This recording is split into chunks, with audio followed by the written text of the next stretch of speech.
Cerita Silat Online Channel mempersembahkan serial Pendekar Raja Wali Sakti, episode Dewa Iblis, bagian 2. Bukan main terperanjatnya orang tua bertongkat kepala tengkorak itu, karena tiba-tiba saja pandan wangi lenyap dari hadapannya, tepat saat sebuah bayangan putih berkelebatan menyambar gadis itu. Orang tua itu jadi celingukan, lalu menggeram begitu menyadari kalau pemuda yang bersama pandan wangi juga ikut menghilang. Berdebah, umpatnya geram. Diedarkan pandangannya berkeliling, tapi tak terlihat lagi seorang pun di tempat ini. Cahaya api unggun yang begitu redup tidak mampu menembus pekatnya kegelapan malam. Dia menggerutu dan memaki habis-habisan, tapi tetap saja tidak bisa menemukan yang dicari. Puah! Pasti anak muda itu yang menyelamatkannya, dengusnya geram. Sambil menghentakkan kakinya penuh kemarahan, orang tua itu melesat pergi meninggalkan tempat itu. Sama sekali tidak diketahuinya kalau ternyata pandan wangi bersembunyi di balik sebongkah batu besar bersama Rangga. Mereka baru keluar dari tempat persembunyian setelah cukup lama laki-laki tua bertongkat kepala tengkorak itu pergi. Keluh pandan wangi saat berusaha berdiri hendak keluar dari tempat persembunyian ini. Kau terluka, Pandan? Tanya Rangga seraya membantu pandan wangi berdiri. Hei, pandan wangi hanya menganggukkan kepalanya saja. Rangga memapah si kipas maut keluar dari balik batu. Mereka menghampiri api unggun yang masih menyala redup. Sebagian ranting sudah hancur jadi debu. Rangga menambahkan ranting-ranting yang dikumpulkannya sore tadi. Api kembali membesar, menambah terang sekitarnya. Pandan wangi duduk bersandar di bawah pohon yang cukup besar. Napasnya nampak terengah satu-satu. Pendekar Raja Wali Sakti menghampiri dan duduk di depan gadis itu. Aku periksa lukamu, Pandan, kata Rangga lembut. Dadaku, keluh pandan wangi meringis.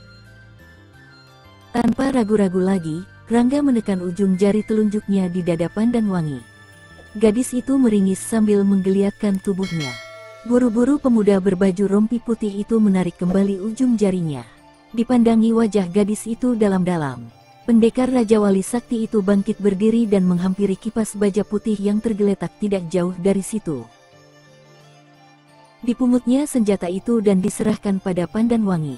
Gadis itu menyelipkan senjata kesayangannya di balik ikat pinggang. Jelas sekali kalau napasnya masih tersengal, namun tetap mencoba untuk tersenyum. Mendadak saja, pandan wangi terbatuk dan memuntahkan darah kental kehitaman. Pandan, sentak Rangga terkejut. Buru-buru pendekar Raja Wali Sakti itu memeluk pandan wangi, tapi pelukan itu malah dicegahnya. Gadis itu beringsut menjauh, membuat pendekar Raja Wali Sakti hanya memandanginya. Sedangkan sinar matanya penuh diliputi berbagai macam pertanyaan. Pandan wangi membalas tatapan itu dengan pandangan sayu. Bibirnya yang berwarna merah kehitaman menyunggingkan senyuman tipis dan amat dipaksakan. Aku tidak apa-apa, Kakang. Hanya sesak sedikit, kilah pandan wangi lemah. Kau terluka dalam, Pandan. Biar ku periksa, desak Rangga seraya menggeser mendekati. Tapi pandan wangi mencegah, lalu menggeleng dan tersenyum tipis. Dengan punggung tangan, diseka darah di mulutnya.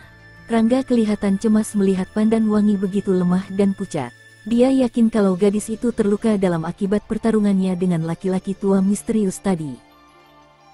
Tidurlah, Kakang. Besok, pagi-pagi sekali kita harus keluar dari hutan ini, kata pandan wangi, masih terdengar lemah suaranya. Kau benar tidak apa-apa, Pandan? Tanya Rangga cemas. Tidak, aku ingin semadi, mudah-mudahan besok sudah segar lagi, sahut pandan wangi meyakinkan. Rangga memberi senyuman, tapi dari sorot matanya masih menampakkan kekhawatiran. Sedangkan pandan wangi sudah duduk bersila. Ditekan kedua telapak tangannya di lutut yang terlipat. Rangga memperhatikan sebentar, kemudian menggeser tubuhnya menjauh. Pendekar Raja Wali Sakti itu memilih tempat di seberang api unggun. Direbahkan tubuhnya di atas rerumputan yang basah berembun. Perhatiannya masih tertuju pada pandan wangi. Gadis itu sudah tidak bergerak lagi melakukan semadi untuk mengusir rasa sesak yang menghimpit dadanya. Melihat pandan wangi tampaknya benar-benar bersemadi, Rangga mulai memejamkan matanya. Pada saat itu pandan wangi membuka kelopak matanya. Diperhatikannya pendekar Raja Wali Sakti yang terbaring di seberang api unggun. Mata pemuda berbaju rompi putih itu terpejam rapat. Napasnya begitu teratur, menciptakan gerak pada dada yang bidang sedikit berbulu. Agak nanar pandangan Pandanwangi. Sementara malam terus merambat semakin jauh. Udara dingin begitu terasa menyebar dihembus oleh angin. Sedangkan api semakin redup cahayanya. Tak terdengar lagi suara, selain desiran angin malam dan jeritan binatang malam di hutan ini. Kokok ayam jantan begitu nyaring terdengar menyambut datangnya pagi. Matahari belum lagi menampakkan sinarnya. Namun burung-burung telah ramai berkicau di atas pepohonan. Rangga menggeliatkan tubuhnya, mencoba mengurangi rasa penat. Semalaman dia tertidur pulas, sehingga tak peduli terhadap nyamuk-nyamuk yang berpesta pora menikmati darahnya. Pandan, tiba-tiba Rangga tersentak begitu teringat Pandanwangi. Pendekar Raja Wali Sakti itu bergegas bangkit, dan menjadi terkejut menyadari Pandanwangi tidak ada lagi di tempatnya. Sesaat diedarkan pandangannya ke sekeliling, tapi gadis itu tak terlihat lagi. Rangga terpaku begitu matanya tertumbuk pada kuda hitam yang tertambat di bawah pohon jati. Di sana seharusnya ada 2 ekor kuda, tapi kini hanya tinggal seekor. Oh, tidak, sentak Rangga mulai dirasuki pikiran buruk. Bergegas pendekar muda itu melompat ke punggung kuda hitamnya, tapi tidak jadi menggebah. Dipandangi tempat Pandanwangi semalam duduk bersemadi. Pandangannya terpaku tak berkedip, kerumputan di situ masih terlihat ada bekasnya. Juga. Oh, kenapa Pandan pergi begitu saja, gumam Rangga dalam hati. Terlihat jelas jejak-jejak kaki di atas rerumputan, yang berakhir di bawah pohon ini. Kemudian disambung jejak-jejak kaki kuda yang menuju tengah hutan Gunung Jaran ini. Rangga menghentakkan kakinya, menyepat perut kuda hitam itu. Perlahan-lahan Dewa Bayu melangkah mengikuti jejak yang tertera jelas di tanah berumput. Pagi masih terlalu gelap, namun jejak itu masih terlihat menuju dalam hutan. Rangga mengendalikan kudanya mengikuti jejak-jejak di tanah berumput yang dibasahi embun. Semakin jauh masuk dalam hutan, semakin banyak jejak yang terlihat. Bukan saja di tanah, tapi juga di ranting-ranting yang patah dan semak yang terkuak. Dan semua itu kelihatan masih baru. Terbukti, getah pada ranting itu terus mengucur. Rangga bergumam pelan. Hutan di Gunung Jaran ini demikian lebat. Cukup sukar menerobos dengan menunggang kuda. Tapi jejak-jejak itu terus semakin jauh masuk ke dalam hutan. Rangga turun dari kudanya, lalu melanjutkan dengan berjalan kaki. Pendekar Raja Wali Sakti itu membiarkan saja kudanya mengikuti, dan terus berjalan sambil memperhatikan setiap jejak yang terlihat. Semakin jauh masuk ke dalam hutan, semakin nyata kalau jejak itu masih baru. "Kau ingin ikut denganku terus, Dewa Bayu?" tanya Rangga bertanya pada kudanya. Kuda hitam itu meringkik kecil dan mengangguk-anggukkan kepalanya, seakan-akan bisa mengerti ucapan pendekar Raja Wali Sakti. Rangga menepuk leher kuda itu dan kembali berjalan cepat mempergunakan ilmu meringankan tubuh. Sungguh luar biasa, Dewa Bayu ternyata mampu mengimbangi kecepatan pemuda itu. Padahal, jalan yang dilalui cukup sulit, lebat oleh rapatnya pepohonan yang saling berkait satu sama lainnya. Tapi kuda hitam itu tidak pernah jauh berada di belakang Rangga. Sampai matahari berada di atas kepala, Rangga terus bergerak cepat mempergunakan ilmu meringankan tubuh. Meskipun kelihatannya berjalan biasa, namun kecepatannya melebihi orang berlari sekuat tenaga. Pendekar Raja Wali Sakti itu baru berhenti setelah tiba di tepi sungai kecil berair jernih. Sedangkan Dewa Bayu menghampiri sungai itu, lalu menjulurkan kepalanya ke dalam sungai. Putus sampai di sini," keluh Rangga. Jejak-jejak yang diikuti memang tidak tampak lagi di tepi sungai ini. Rangga memandang ke seberang sungai. Tidak seberapa lebar, dan hanya sekali lompatan saja bisa sampai ke seberang. Sungai ini juga dangkal, sehingga dasarnya jelas terlihat. Tanpa membuang-buang waktu lagi, pendekar Raja Wali Sakti melompat menyeberangi sungai kecil itu.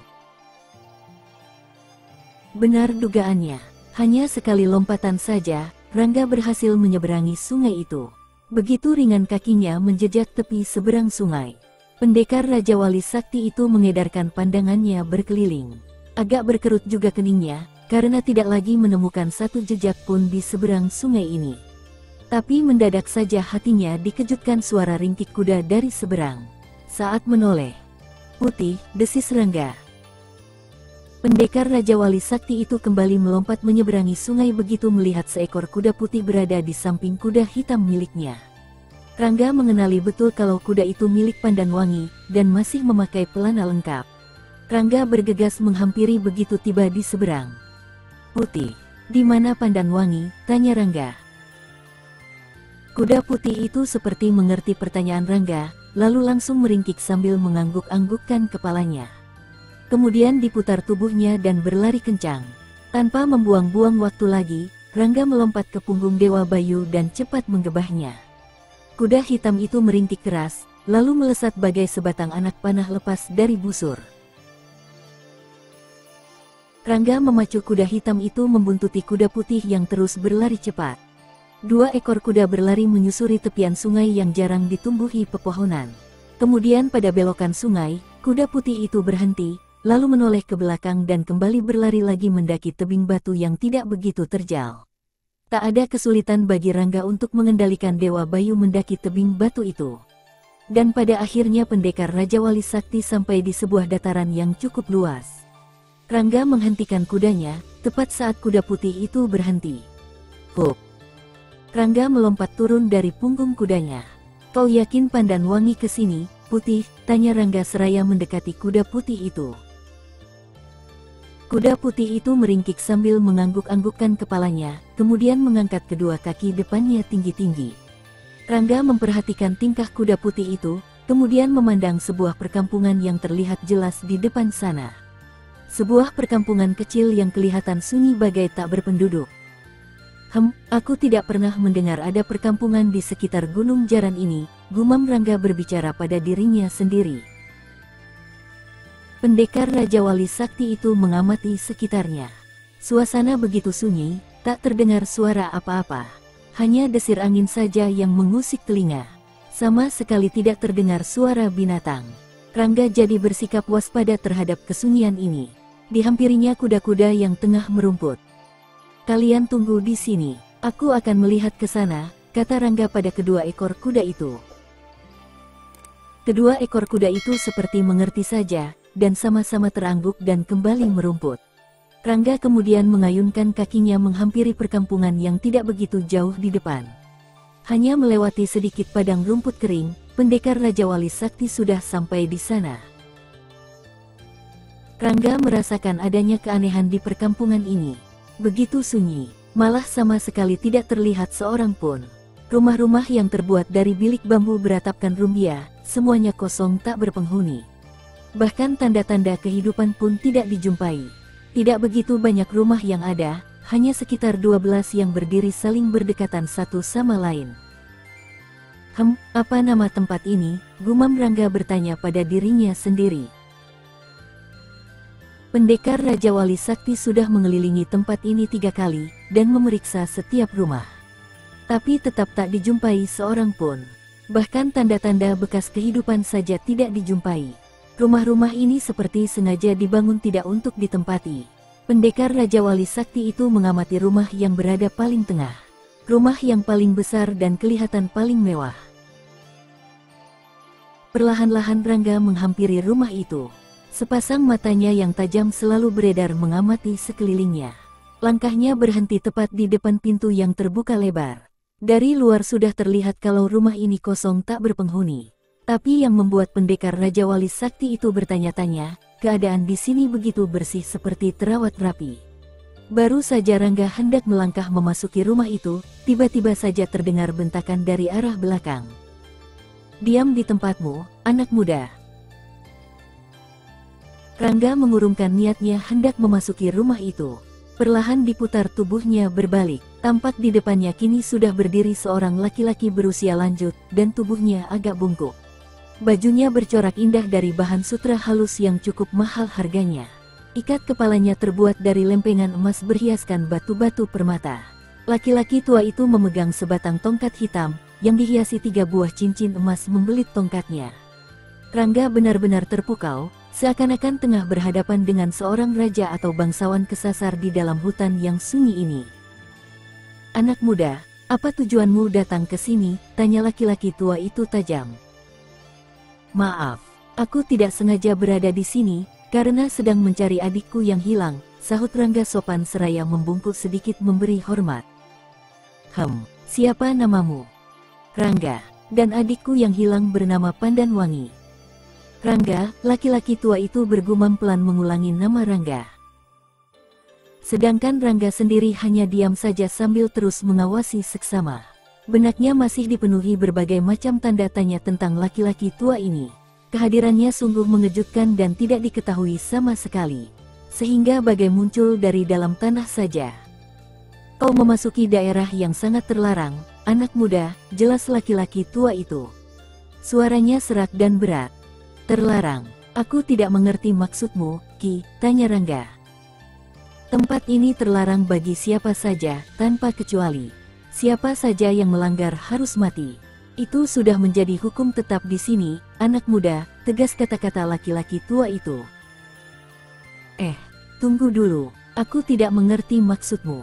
Malah aku tidak tahu siapa dirimu dan apa nama tempat ini," sergah Rangga, terkejut juga mendengar kata-kata orang tua itu. "Anak muda, aku bernama Ki Ratapanca. Aku telah diberi wewenang untuk merawat dan menjaga tempat persinggahan ini. Sudah menjadi keputusan Gusti Prabu Sumabrata untuk menghukum mati siapa saja yang berani mengotori tempat ini." "Jelas, anak muda," tegas Ki Ratapanca. "Oh, tapi aku tidak mengotori tempat ini. Aku hanya kebetulan lewat saja dan akan segera pergi kalau tidak menemukan adikku di sini," sahut Rangga mulai bisa mengerti sedikit. "Aku tidak mengenal adikmu, dan dia tidak ada di sini. Sudah 3 purnama tempat ini tidak pernah disinggahi seorang pun." "Kalau begitu, aku akan segera pergi," ujar Rangga seraya mengayunkan kakinya hendak meninggalkan tempat yang sangat aneh baginya ini. "Tunggu dulu," bentak Ki Ratapanca. Rangga menghentikan langkahnya. "Kau tidak bisa pergi begitu saja, anak muda. Dan kau baru boleh pergi kalau sudah berhasil mengalahkanku." Aku tidak kenal siapa dirimu, dan kau juga tidak kenal siapa diriku. Kenapa harus bertarung?" Rangga mengerutkan keningnya. "Kenal atau tidak, suka atau tidak suka, kau harus bertarung denganku. Jika berhasil mengalahkan aku, kau boleh bebas pergi dari sini, anak muda," tegas Ki Ratapanca.